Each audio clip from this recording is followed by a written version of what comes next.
it feels so good to say it. Once we get the finalization and we launch the fund model, for me, there's going to be a celebration in being able to finish this story and where we're going. And guys, our excitement is high. The team has been working so diligently behind the scenes to resolve all of the situation that we're in right now.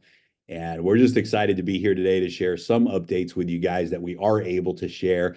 We had a lot of people in the community who said, man, we missed Dr. Anna. We missed Dr. Anna. And so, Dr. Anna, thank you for being with us today. We know that a lot is happening in Israel right now. And we know that a lot is happening with your team as well. And thank you for joining us this morning. We also have Daniil with us today as well, one of our attorneys. And so, Daniil, we'll bring you on in a little while as well. So let's start the call out today with Dr. Anna, and we'll send it over to her. A couple of things we want to say before turning it over to Dr. Anna. Because a lot of people have been emailing and reaching out to Endotech going, hey, where's our funds? And, what's happening with the broker and the liquidity provider.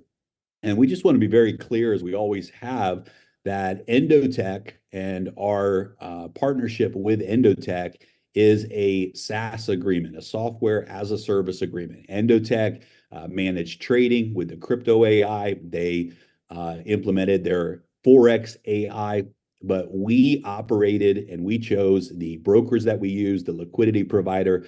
That was all handled on our end. And so the Endotech does not have any connection at all to the situation that we're in right now with the funds that are being held in liquidity. That is not their responsibility, nor is it their something that they have any information on besides what we are sharing with you. So we ask that, as a community, that you not reach out to Endotech concerning these issues. We crowdfunded Endotech to develop the AI that is being developed. We have some great news today to share as the development continues. Nothing has changed with that roadmap. The roadmap and the vision of Endotech. Pedig folytatjuk a részvényeknek a dolgait. Semmi nem változott a tervükben, az Endotechnek a terve. One of the translators off there, that was Hungarian, I believe, right? Okay. Yeah, we could hear Hungarian on the main channel. Okay. The development of the AI, the company's vision to go public, all of those things are still in motion, still taking place. Guys, sometimes when you do what has never been done before, the timing of that accomplishment takes longer than expected. Challenges that arise, you don't know, you can't predict what those are going to be. And Dr. Anna and her team just continue to move forward.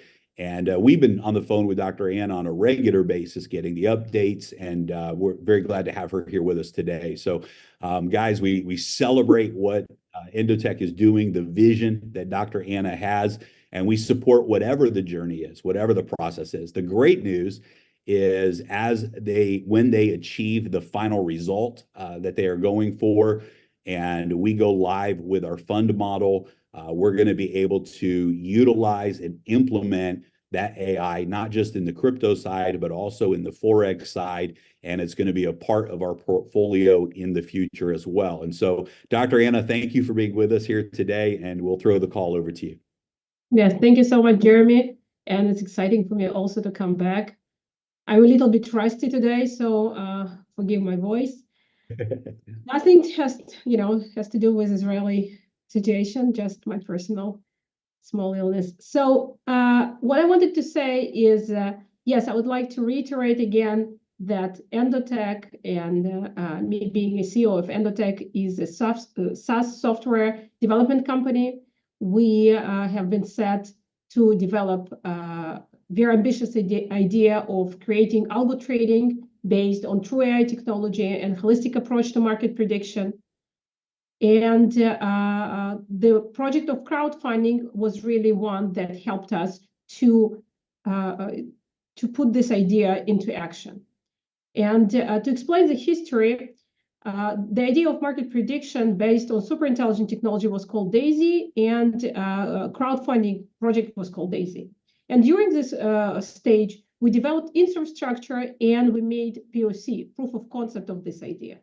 So it was based on idea of holistic market approach, market prediction approach, and we proved that by using price action module with very minimalistic fundamental analysis, we would be able to reach exceptional results.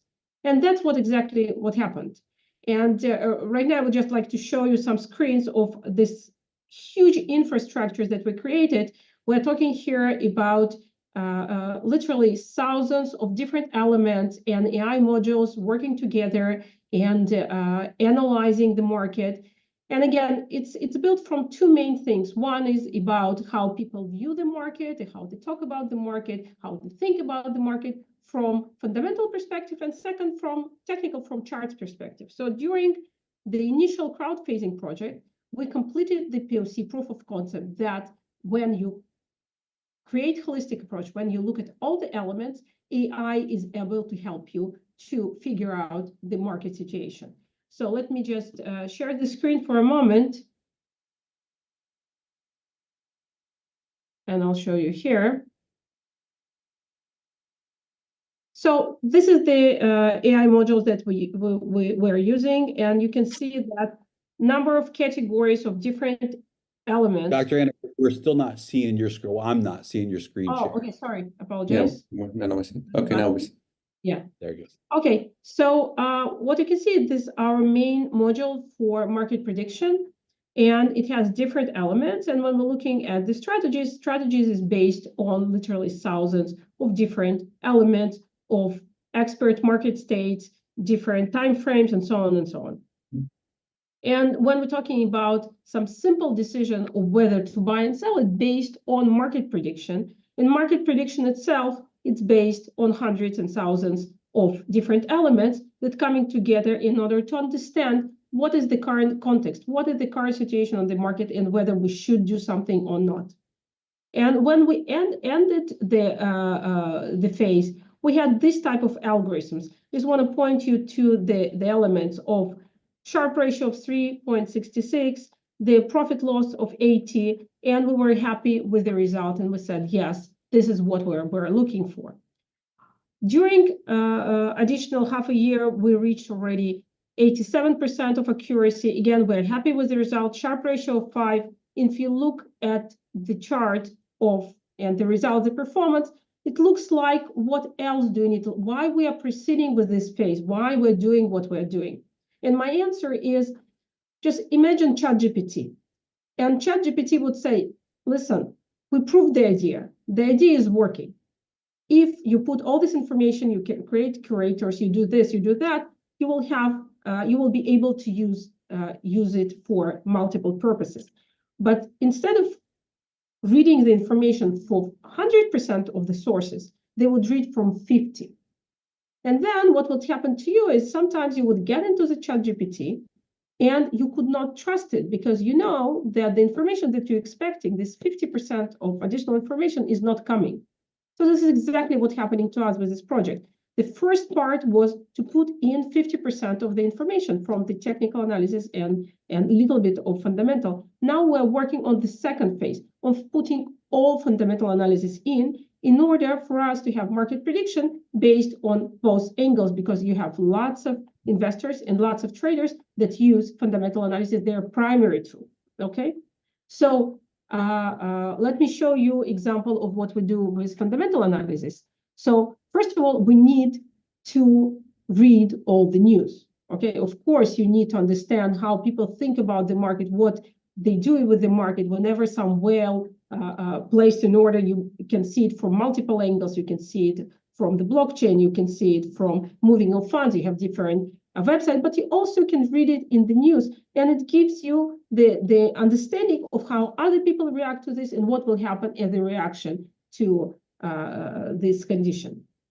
But the next phase is, so first of all, this phase is pretty complicated because you need to read all this news, and not as a person, but as a machine, you need to categorize it and to understand to what type of topic, what type of theme it can be tagged to. So we're working with 2 additional teams that are specializing in this AI elements and to tag and classify. it's pretty much we're using it already in our sentiment. But in our sentiment, you're taking all these different stimulus. We're talking about literally, let's say, 10 categories, within each 10 of the categories, another 10 categories, and some of them relevant, some of them not relevant. Just think about this, like the basic ones, like interest rate, employment, geopolitical events, wealth manipulation. But within each of them, there's so much details that you need to put into model in order to understand how it will affect Bitcoin, how it will affect other markets. And our approach is not to be focused on cryptocurrency. Our approach is, again, as we're looking at the model of ChatGPT, is to say, cryptocurrency is just part of other asset classes. It's part of other market opportunities and abilities for the traders to invest and investors to invest. So we are literally looking at all market space and at all different political and economic events and creating market prediction for each SIM separately. And then we're looking at all markets and we're seeing the movement of funds between these markets. And that's what makes the missing link for us that we're working on. So from one side, it's extremely exciting because, you know, we are finding different companies and doing part of the job. We're trying to cooperate with some, but nobody is trying to look at this as, you know, holistic approach and try to put everything into action. And again, we are not a theoretical company. We are business, you know. So what we do is every time we find some missing part of the puzzle, we put it in, we test it on live algorithms, and we see how it's working. So again, it's not a theoretical play of let's prove to the world that market prediction is possible. It's more of, listen, guys, this part of the information is not put in correctly. Why? Or this part of information was missing, or this part of the news was missing. So as Jeremy correctly said, it's immense task, but is not as big as not possible. So without timelines, I can still say that we have hopes for it to be ended fairly soon. And once it's done, you know, given that we get some decent track record, you know, the doors are open for any ideas and, you know, going public, doing other steps, everything is open. We're also functioning as a business.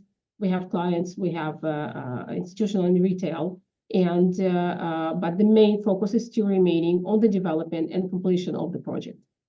So again, thank you for funding the initial phase.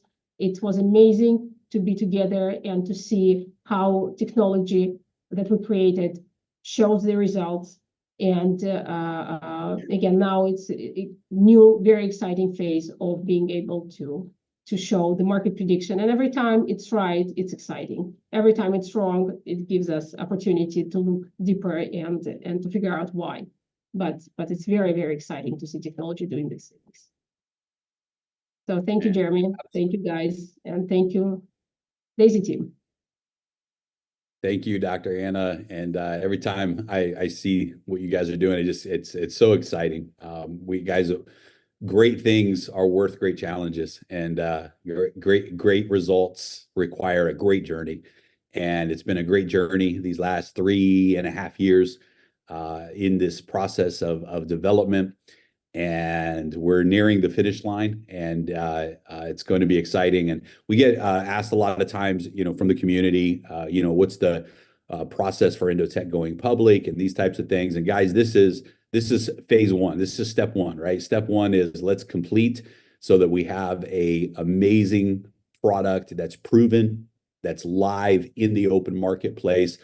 This is also where the fund model will come in. It will be a live institutional fund that is able to reflect results and share those results as we prepare for either institutional partnerships with Endotech or taking Endotech public. Both of those are great scenarios for the future of this project, but this is a long-term project, guys. We anchored ourselves into the foundation of a long-term project, and Dr. Anna, your relentless commitment to the vision, navigating many challenges along the way, and continuing to be dedicated to this process. We thank you. We love you. We appreciate you. Glad everybody is safe, and we know that some great things are coming. So thank you for being with us this morning. Thank you. Thank you so much. Awesome.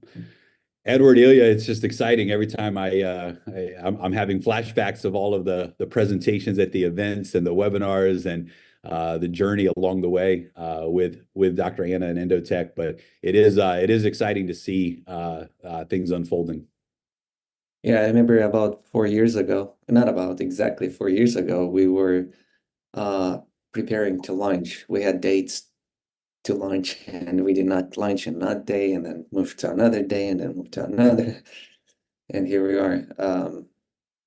Now 4 years later, we thought this project's going to take a lot. Like I personally thought it's going to take a couple of years.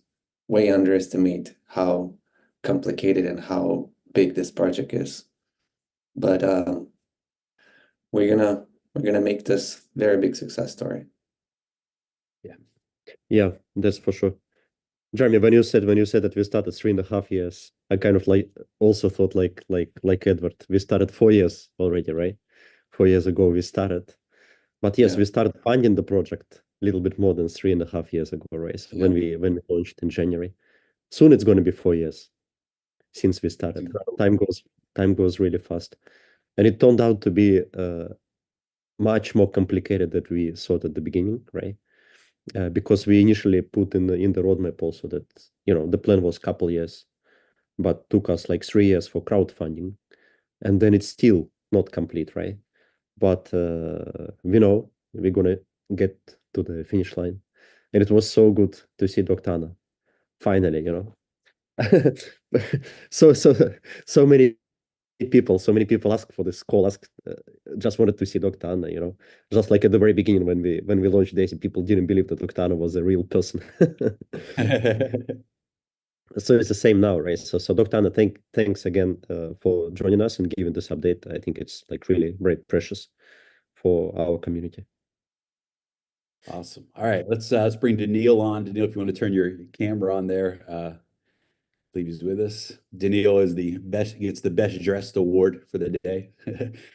Good to see you, man. And we got some great updates for you guys as well on the registration and licensing of the fund and the brokerage, and we'll talk more about that. But guys, as you know, this is a big part of our roadmap, and being able to launch the fund model to be able to move into that institutional environment, and after the situation that we're going through right now, really be able to develop and establish direct relationships with the liquidity providers as well, and make sure that we are never in this situation again.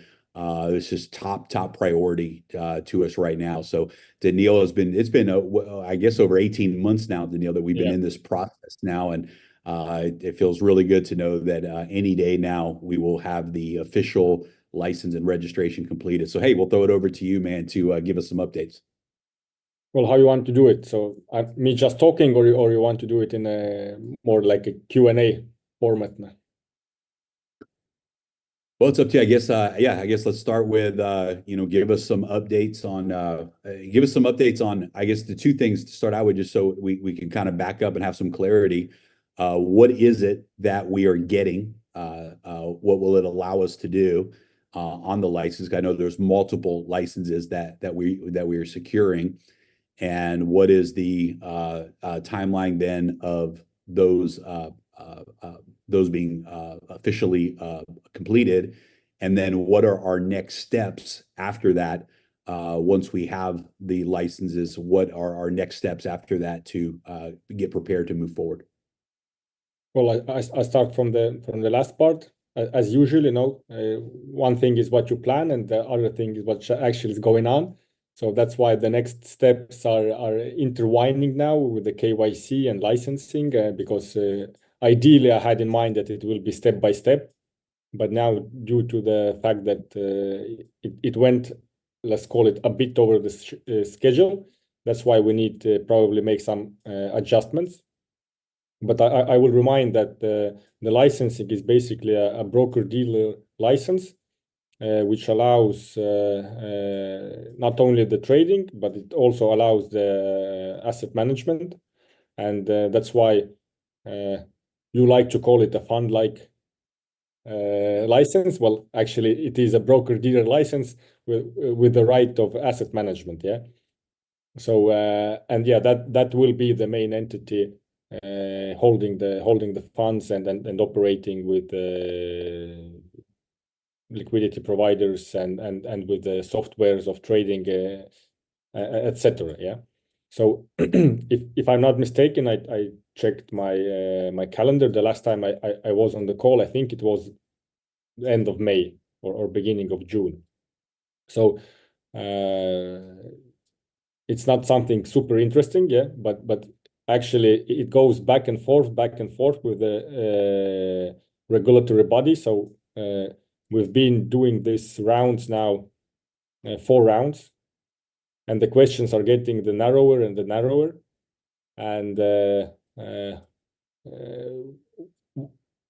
you estimate couple of days because we passed the last round of questions a couple of weeks ago, and from there it was we haven't received any more questions, so our hopes are high.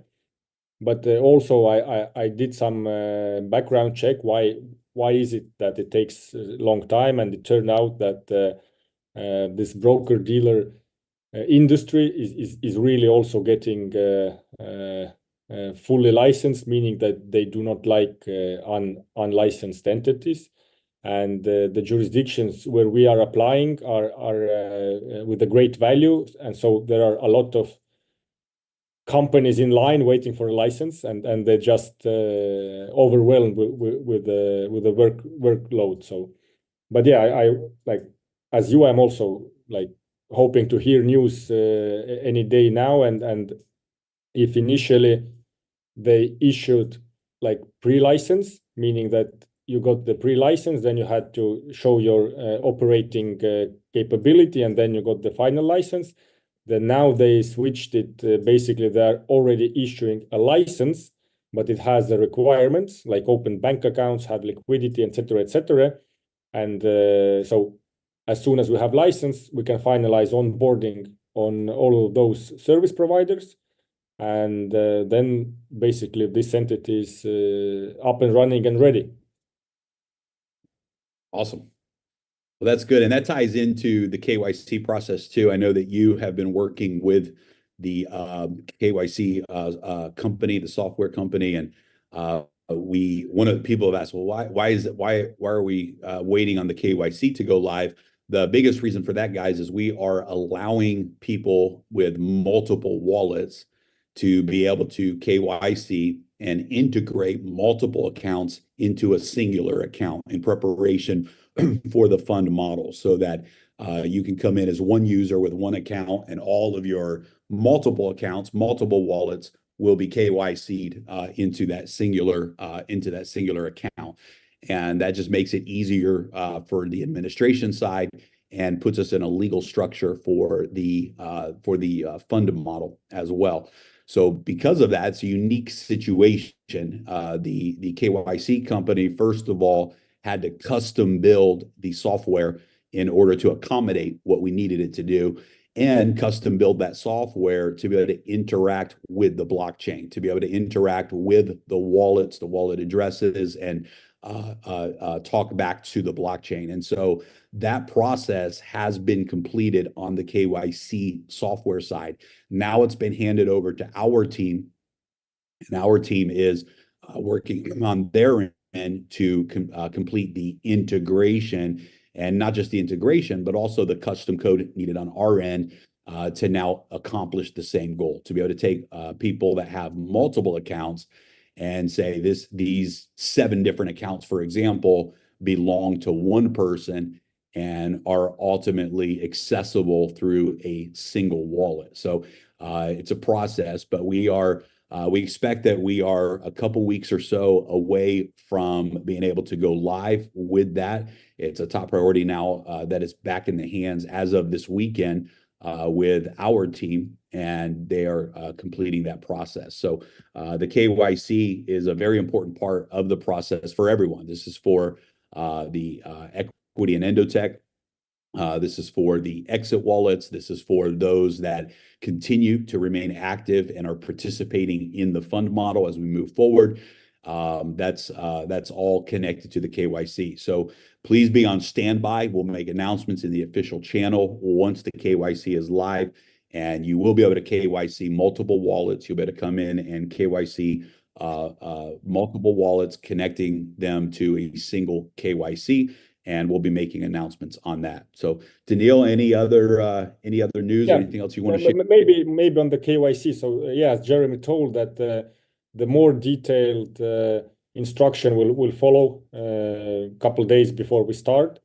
But I will maybe emphasize on the fact that we are not allowing multiple wallets, but we're actually demanding, I would say.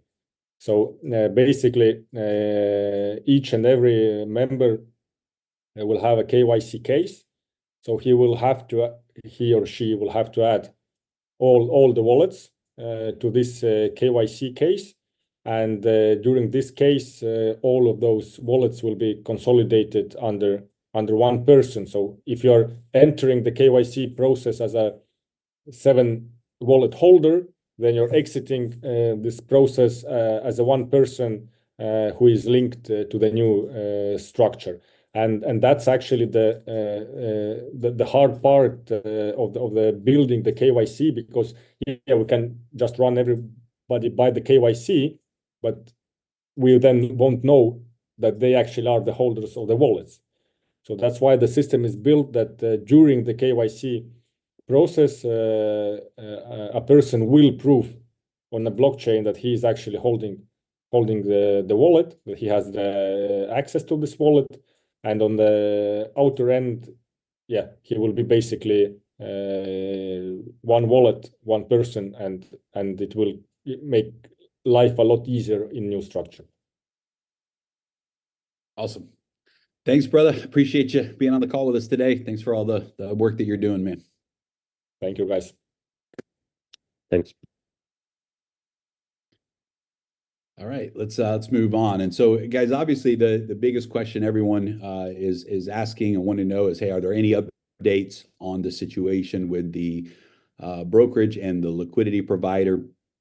And again, as always, the details of this, we're not able to share the details. Obviously, guys, it's a very sensitive situation, and we have a team of people that have been working diligently to get to the bottom of it. We got what is potentially some good news this week. We're waiting for some updates that'll be coming that we've been waiting for. And so things are moving. Things are moving in what looks like the right direction. We don't want to make any time frame promises or anything like that. Just know that this is the top priority for us, is to, first of all, take care of the exit wallets, and then transition the liquidity into the fund model where we have control over that liquidity from this point moving forward. And so we're working diligently to do that. We're talking about a large amount, guys. We're not talking about a small amount of funds. We're talking about a very large set of transactions. One question that we've been asked by a lot of people is, hey, I'm a part of the exit wallets. Why can't we just put our funds back into trading while we're waiting on the exits? Well, the reason is we have already initiated that withdrawal. We've already withdrawn those funds out of trading, and we've moved them into the process of withdrawal. And so if we were to cancel that withdrawal process and put those funds back in trading, it would only further delay all of the work that we've been doing to get those funds released. And so that's the reason why. That being said, we do have a great announcement to make today for the exit wallets. This was recommended by the leaders and something we're excited to do. For the exit wallets, we are going to reduce the performance fee from 30% to 20%. And so the performance fee, it'll still pay the 15% out in the rewards plan. Nothing changes there, but that performance fee will be reduced from 30% to 20% for all of the exit wallets. And moving forward in the fund model, the performance fee will continue to be 20% instead of 30% moving forward. So those are, some updates that I think are good news for everybody. And of course, we're going to keep everybody posted. What's really important is that we have all of this infrastructure in place. what's really important is that when the KYC goes live, everybody moves quickly to complete that KYC, and this will make the entire process smoother moving forward and offset any other future potential delays as well. So, Edward, Ilya, any other thoughts that I left out there? Well, there's a lot of good stuff that we cannot talk about yet, but other than that, you covered, I think, pretty much everything. Yes. Awesome. We put a little slide together just to review the announcements. Let me pull that up real quick as let's just review what we went over here today. So again, first of all, just on Endotech, guys, the mission never changes. Endotech is working diligently to bring a final version of the Daisy AI to the market and continues to complete the development and continues to prepare to take the company public after proving the final version of the AI in the open markets. Endotech has no role in the current situation with the broker and the liquidity providers. Endotech is a SaaS company that provided its AI system to the crowdfunding members of Daisy. And so it was great to hear from Dr. Anna today. And we look forward to some further great news as we move into the fund model. The fund and the broker's license, the ultimate roadmap for Daisy is to launch our fully licensed and registered fund and operate as our own brokerage in direct relationship with the liquidity providers. This has been an 18-month process, and we expect the final license to be officially registered any day now. Once completed, we will begin to set up the banking relationships, the liquidity partner relationships, and prepare to launch the long-awaited fund model.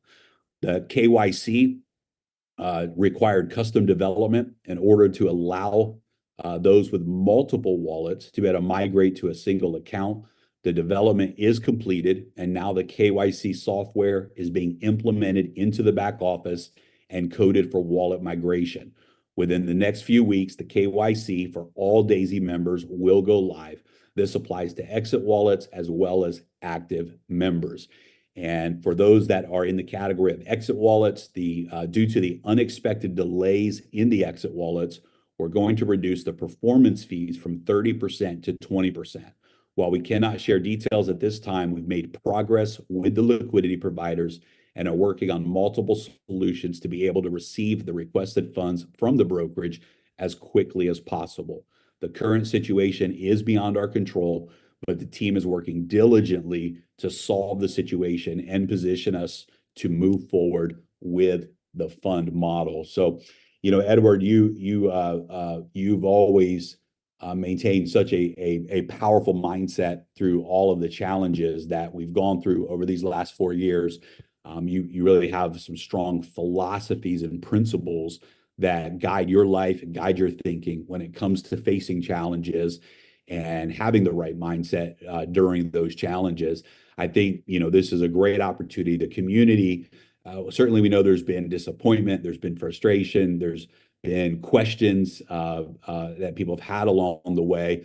But I'll tell you this, the leaders in the community have been so strong, so powerful to continue to just stand and manage and navigate, right, the challenges. For the most part, the community has been incredibly positive and incredibly standing strong with us. Obviously, guys, there's no one that carries more weight on their shoulders in these challenges than we do, right? There's a lot of responsibility and a lot of expectations that we are responsible for. And so this situation is the biggest challenge that we've ever been through as well. And as a community, we just continue to move forward. As leaders, we ask you to continue to lead forward and with that right mindset. So, Edward, I'm gonna throw it over to you, man, just to share, a little bit with the community from your heart as to where we are, where we're going, and the right mindset to hold on to as we go through these challenges. Yeah, Jeremy, on anything, any business or life, anything, there's always challenges. And without challenges, there's no achievement, right? So in order to achieve something big, we have to go through those challenges. And I think yesterday or a few days back, I was talking to you, Jeremy, and I think Ilya, three of us, and we were talking about this challenge once we because we know what's going on, right? We looking at the finish line and thinking, okay, finally we're about to accomplish this, right? Go through this challenge and thinking we're so excited. And I go like, are you guys ready for the next challenge? Because there's got to be a next challenge after we accomplish this. There's going to be next, and potentially it's going to be bigger. So until we're ready for the bigger challenge, we cannot go through this challenge. It's just a more like a philosophy. This is how I look. When I see the challenge, I know there's something bigger up front of it, right? Obviously, there's unnecessary challenges. There's some like really bad mistakes you can make, and we made mistakes, right?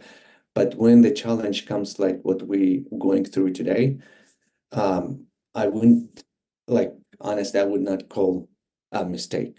There's a different situations, right? And I'm looking at this. I mean, I eat, I sleep, I breathe, everything. Like this is the biggest focus. And I know three of us, this is our biggest focus. We have some other projects that we launch, but this is our biggest focus to solve this. So until it's solved, we cannot move 100% on something else. And I feel like, and I know the whole community is looking at this way too. And because we stay in connection, we're talking to people and they go like, well, once this is solved, we go, but there's a really big, it's for a lot of people, it's hard, right? To be able to not only focus on the biggest problem to solve, but also to be able to continue and live and build something else. You can't just get sidetracked from one challenge and live around this challenge. Even though it's the biggest and you have to put the focus and do everything right, you still have to build your other life. And we're talking about this, what we're doing, right? You can't just stop everything and only focus this. That's how people fail. That's how that's how if this is the mindset we would have, we would be in deep, all of us, not three of us. We would be all in deep problem, but we're not there. We're on the bright side. We, like when you go through the tunnel and you see the light, and then it's like right here, the light is just about to exit from it, right? That's how I know where we're at. And this is what I would say.